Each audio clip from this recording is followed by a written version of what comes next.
Welcome, everybody, to episode number 3 in our AI and e-mobility series. So far, we have laid out the foundation of how we define artificial intelligence in the wider e-mobility space. And in the last episode, we heard from a startup called 𝗥𝗲𝗄𝗃 on how they use AI to design new batteries and discover new promising chemistries. And in this episode, we will talk about the role of AI in battery development and testing. As you can see, episode by episode, we're walking across the entire life cycle of an EV battery. With me today is Dr. Richard Ahlfeld, CEO and founder of Monolith.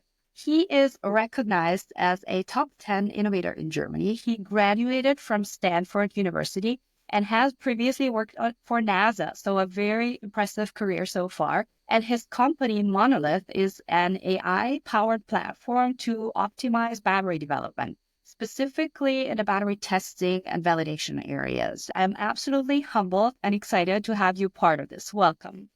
I think you're dialing in from Detroit right now as you're getting ready for the battery show. Originally, I believe you're from Germany, but you live in the UK. Is that correct? Yep, you got that all right. So maybe we can start by you telling us a little bit about yourself and your career so far. Great. I mean, you covered all of the top highlights already. Right. So I come from a researcher background. So I really love doing research at Imperial College, at NASA, at Stanford University. And while I was doing that, I got really fascinated. And this is, I think, the golden thread going through my entire career by what I call intractable physics. Intractable physics are those little problems where we just don't know yet how things work exactly. And so I've sort of dedicated now almost the last 10 years of my life to figure out how can machine learning and artificial intelligence help us sort of reach that next barrier, solve intractable physics, whether that is next generation batteries, fusion, autonomous drones, or anything else cool in engineering.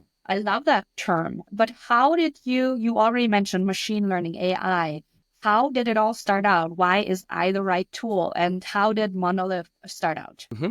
So it all began when I was a PhD student at Imperial College London, and I was working on predictive maintenance for Rolls-Royce. So the idea was that after the financial crisis in 2008, people had improved models to predict really rare events quite a lot. Because they were like, we need something that can predict black swan events, things that nobody saw coming. And aircraft companies like Rolls-Royce were thinking, hey, these new financial models, they should be really useful in aircraft engines as well, because we all don't want any rare events happening to your aircraft while you're flying it.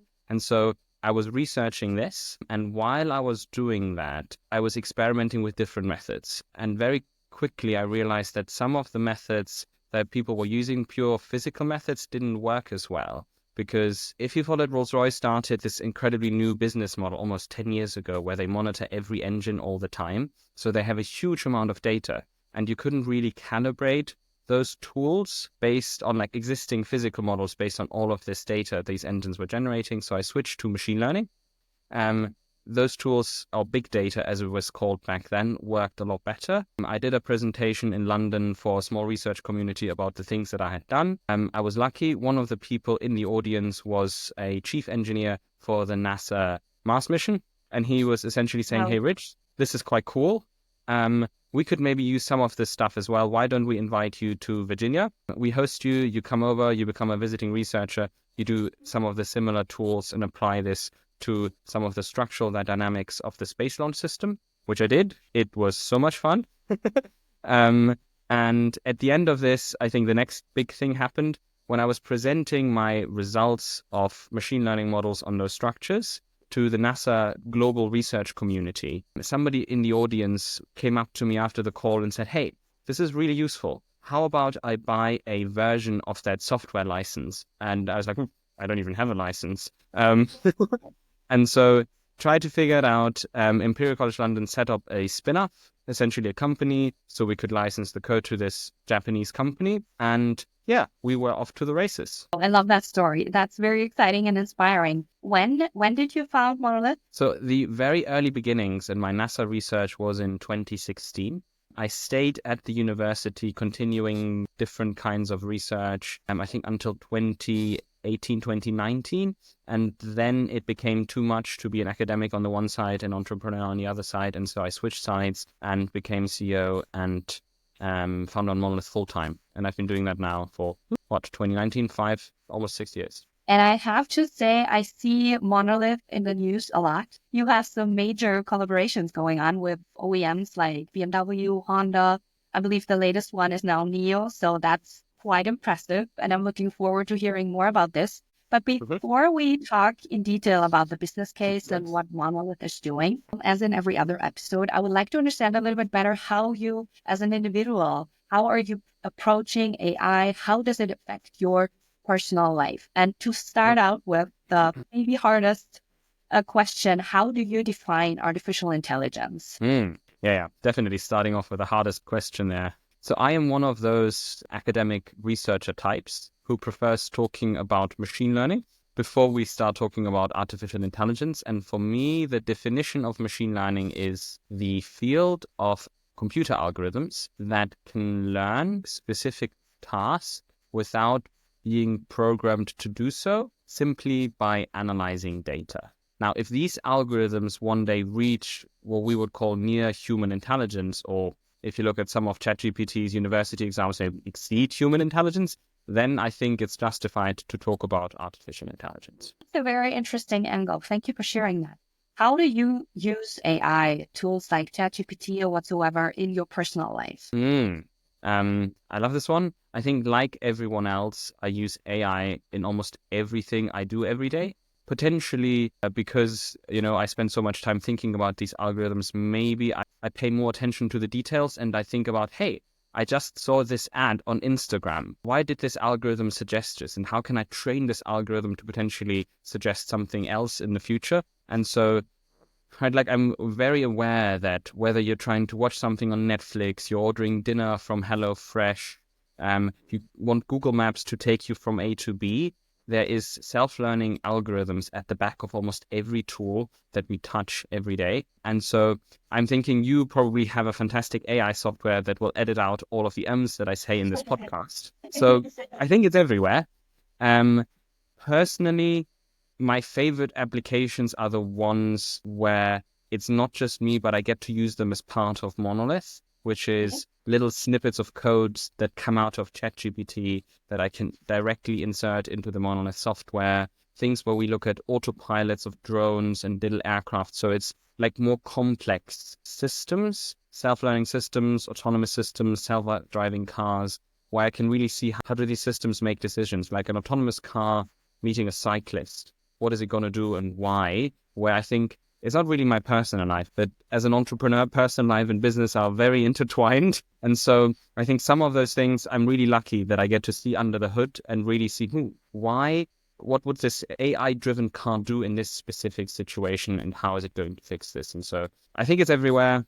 I love thinking about why AI does a certain thing and why not. So I hope that answers your question. Absolutely. And I think, like you said, everybody is using it. Then maybe on a personal level, often we couldn't say in numbers how much it helps us. But then if you think about, well, what if we don't use AI tools anymore? I think this would be a problem for a lot of people. Sure. So now that we understand a little bit better your perspective on AI personally, which I understand is very much intertwined to your business, let's talk a little bit about Monolith.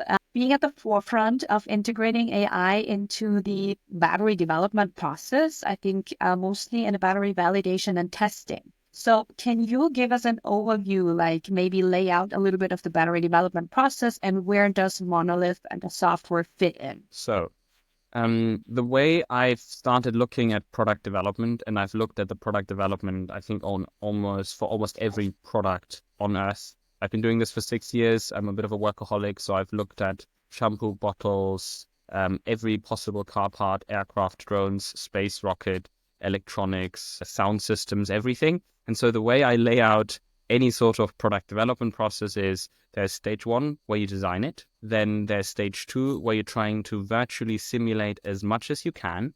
You use any physical model or law that helps you understand what is going to happen without actually having to build any physical prototype. Then there's stage 3 where you do have to build a physical prototype because there are a lot of things in engineering where the simulation models simply won't tell you the answer until you've tested it. I was very lucky to visit Vertical Aerospace, the UK eVTOL company, last week. And when they lift off with their propellers and then go into cruise flight, no one has ever built a plane like this. There's no chance on earth you can just take a simulation and be like, okay, this is what's going to happen. Nope, nobody's ever tried this. Yeah. You have to go and test. Then you do manufacturing, of course, which is very complicated indeed for batteries. And then you put the thing into your product, your smartphone, your car, get some sensor data back these days, telematics, and you learn from field usage. Now, in this sort of 5-step process, the niche that I find most exciting is connected to what I said at the beginning. I love intractable physics. So for me, when I look at this process, I'm thinking, okay, what are characteristics of batteries that cannot be simulated, modeled, or understood with the tools that we have today? And because for me, those are the tools where you have to use machine learning to try and understand it. And so what we've done at Monolith is essentially really zero in on prototype testing of batteries and labs and trying to use AI models to accelerate and improve this process where AI is learning how the batteries are working. Can you give an example of characteristics where you say that can't be simulated for a battery? Yeah, there's quite some big obvious ones. I think the first one is degradation. When somebody says, hey, this phone is going to last 2 years, or hey, this car will still be fine 8 years from now when you buy your new Tesla and you put it in your driveway, then they kind of don't know, right? Very few people have actually ever built a revolutionary new battery chemistry. Let's take a solid state battery and then driven it around for 3 years in their car and let it stand in their driveway for the next 8 years. No one has ever done this. And so it's such a complex new thing that we don't really know what's going to happen unless we test it somehow. And so what people will end up doing is, and this is happening in every big electronics, car, and engineering company that relies on battery in the world, is they build these huge test labs. It's fun if you Google the Samsung test lab in Korea, where they have thousands and thousands of battery prototypes, modules, or even packs, and they test them in these lab conditions for years, on, off, on, off, on, off, trying to simulate what you and I would be doing with the battery every day to get an idea of, how long is this battery actually going to last when people start using it in their homes? Yes. So the stage of the battery development process where Monolith is mostly active in now is the battery validation and testing. Now we have different sets of testing, like performance testing, safety testing, lifetime testing. And you mentioned already probably you're more in the lifetime testing area, but can you now explain in more detail where does Monolith come in here and how? Okay, so irrespective of the way of testing, there are 2 artificial intelligence or machine learning algorithms that we built that help engineers working in these battery test labs make better decisions. The first algorithm is actually it's inspired by algorithms that companies like Meta, Instagram, Facebook use to figure out what content to show you. When you're a battery engineer and you have to decide which type of battery design do I put onto what type of testing conditions, you have a lot of different choices. Right? Just like somebody on social media has a lot of choices on what to watch. And trying to figure out which choice and which design you should look at is immensely complicated. So as a first set of algorithms, we built a recommender system that helps battery engineers to choose what should I test. Okay. The second algorithm that we develop is something that when they start testing these batteries, and they sometimes test them for 18 months, and they create gigabyte, if not terabyte of data, is that it's very hard for anyone to look at all of this data and say, okay, this was fine, it's good. And so the second solution that we do and build is something that helps you to automatically monitor this test and provide inside information to tell engineers, I think this has gone wrong. This is not what I would expect it. This is aged and degraded in a peculiar way. I think this is not valid. So it's what to test and can I trust my test data? Okay, so the first part is a little bit like sign of experiment, as far as I understand. And then the second part is while you're testing, you're coming in real time, potentially, and look at the data with AI and make certain decisions? So the second algorithm is, I think, one of the proprietary and unique solutions that we've come up with, and there's a fantastic backstory because there are a lot of algorithms out there in machine learning that help engineering companies to monitor equipment.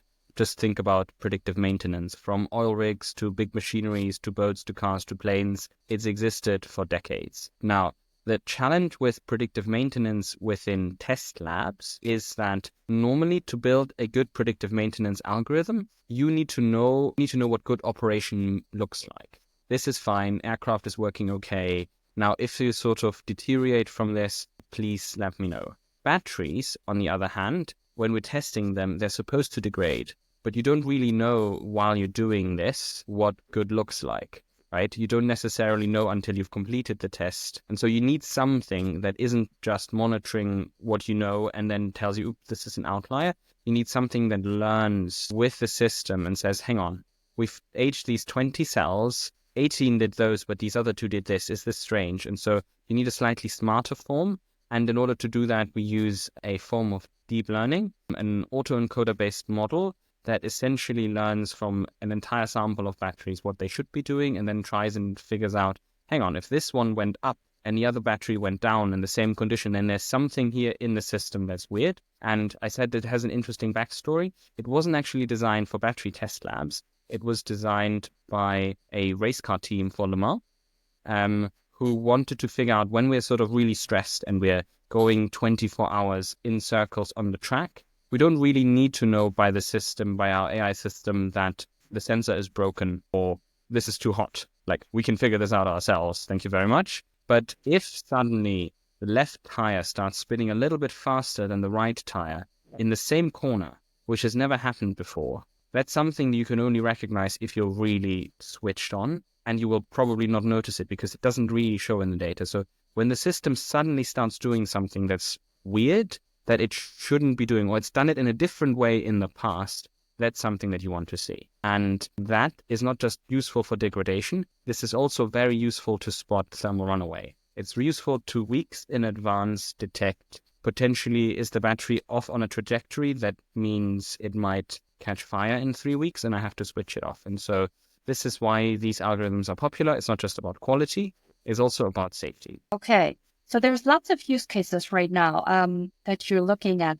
Let's talk one more time about the lifetime prediction, because I'm curious to see, like, what are the actions that you take from this real-time monitoring? Would it be to a certain degree that you can say, okay, we can stop that test because we know already so much about it, we know how it will progress? We actually end up stopping a lot of tests. If you talk to people running a battery test lab, in any of the companies that are currently just getting started with EV, and when I mean currently, let's say in the last 5 years, then most of them have never built a full EV, right? And so they are still learning a lot about how these tests should work, how to run them, what good means, what bad means. And so in my experience, almost half of the tests that are being started in a battery test lab have some sort of mistake. They have a mistake because somebody didn't set up the sensors in the correct way. They switched plus and minus. Whoops. They accidentally put the drive cycle of a passenger car onto the system to test the trucks. And now the drive cycle is completely wrong. They set the temperature chamber in the wrong way. Or actually the temperature chamber that they ordered is much slower than what was promised and is basically cooking the batteries while it's supposed to not to. And so many things that go wrong that remain unnoticed, and oftentimes for 3 or 4 months, that there's a huge amount of value for automotive companies to just be able to realize, hang on, this shouldn't be happening, and I can automatically switch it off. So like almost half the test, there's some sort of error or systematic weirdness that means you should switch the test, or like just switch it off and start it again and try again. So I think that's one big group. In parallel to that, we've also started forecasting what a test would do maybe 6 months, 12 months, 18 months from now. Now, this is an entirely different field, because forecasting what a revolutionary new battery chemistry would do, if nobody has ever done it, is virtually impossible. There are some clever mathematical tricks, and in this case, we also like partnering up with people building physical models to try and come up with the best and most sophisticated guess of is this actually going to be good? But in reality, it's very, very hard to tell you what will happen if you've never done it, which brings us back to intractable physics and my philosophy that in case you have intractable physics, you have to test. You have to test in a very clever way, and you have to use machine learning to build a data-driven model of the battery. Let's speak a little bit about who are your customers. And in your case, it's amazing because you have so many publicly known collaborations. So maybe you can tell us a little bit about like, how are you working with your customers? Yeah. So I think at the latest count, and obviously I love counting this, is I think 10 of the world's 20 leading electric vehicle companies are now using Monolith in one way or another. There are a lot of public statements from a lot of different companies. If you poke around, right, you will see NIO last week in the news. You will find BMW. You will find Mercedes-Benz. But due to the nature of the EV business, all of them are very confidential. It's a very competitive area right now. And so, yeah, there's a lot, but it's very difficult to disclose anything in particular about each company. Of course. You have mentioned that you're using machine learning and a little bit of deep learning, maybe combining all that with physics-based model. Mm-hmm. I'm just wondering, how are you actually validating the approach? We validate the approach in many different ways. I mean, for one, we have partnerships where we build machine learning models, like, for example, with About Energy, the startup in the UK that gets every battery bought, test them, and then check them. And then we sometimes build machine learning models based on 20 different batteries to see whether we can predict what a 21st battery would do. We've literally just done that and done a webinar about this. And then we're lucky that we work with some very big engineering companies who are not new to this, who've got data reaching back to 2008, 2002, where we can look at previous designs and constellations, pretend that we didn't know specific things, and then use machine learning to forecast this, and then put the customer in the position and said, okay, at this specific point in time, you had to make a decision. Monolith would recommend this with 98% certainty. You will still continue testing for another 12 months, but this is what we suggest you do. If you had done this in 2018, would it have been the right call? And if they look back and say, yes, definitely it would have been, it's good. Most of the time that happens. And then the second case is, do you also understand why the machine learning algorithm did this and how it came up with this? What data was underneath it? Because that's very, very important for people making the decision, understanding what the models do and how they do it, because that gives them confidence that they're making a data-driven decision, which is not perfect, in particular in new areas, but it is usually much easier to make specific decisions if you have machine learning. I like sort of saying, right, like if you're novice to playing chess and you have a chess computer next to you when you're sort of playing this chess against people who've been playing chess their entire year, and this computer makes recommendations and you don't know the rules of chess, then you'll be terrified to follow the computer because you don't know, am I going to jump there? I don't even know how this works. Once you've understood the game and the rules enough to be dangerous, the computer's recommendations won't be as scary because, like, okay, I get it. Wouldn't have come up with this by myself, but I think this is actually a pretty clever move. Let's try it. That's an interesting analogy. Let's now look into the future. Where is Monolith headed? What's next for Monolith? You'll laugh, but I do spend a lot of times in my team meetings with my Monolith people trying to figure out, so everyone, how can we use AI to actually save the world? Right? Because there's obviously a lot of experiments where people said, you know what I'm going to do? I'm going to use AI to predict how planes fly to potentially reduce emissions. Or I'm going to use AI to figure out how to train AI with less energy. But actually all of these specific things, in my experience, don't move the needle. And so my big grand vision for 5 years, 10 years from now is that I'm thinking, how can I create artificial intelligence algorithms that solve the world's most complex problems in an automatic way? Because if I asked ChatGPT later today, how do I make fusion reactors work so we all have free energy? It would come up with something, but I'm very sure it's not going to work because nobody has figured it out yet. If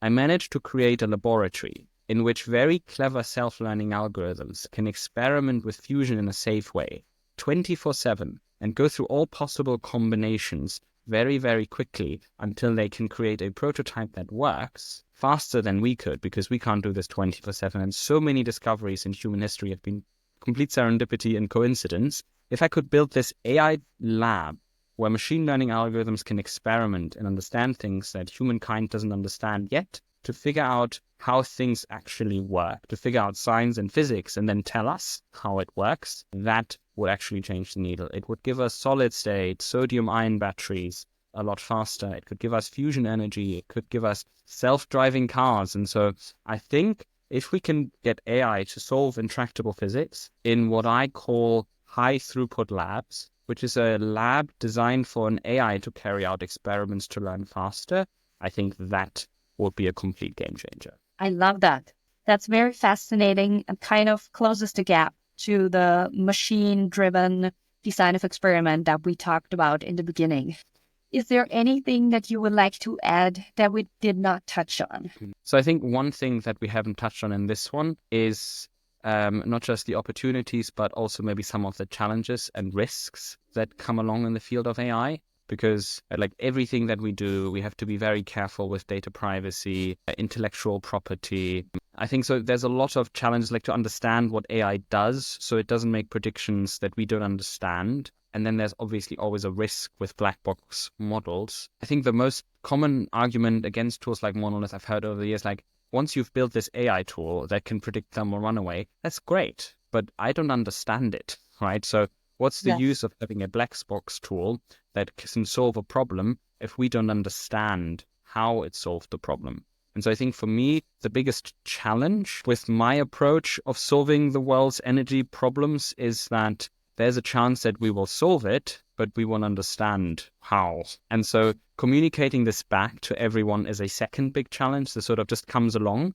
And so if you go back, you'll see that over the years, I've tried really hard through research collaborations with the Dyson lab at Imperial College London to put a lot of energy into making AI decisions explainable so that we can still understand, okay, so this is why it recommended this. And there's a lot of tools that we put our energy and effort in to communicate this back. It's another sort of frontier, but I think it's an equally important one to solving intractable in physics in the first place. Thank you for being so transparent about this. I think that's very important, building trust and kind of validating along the way what's actually going on.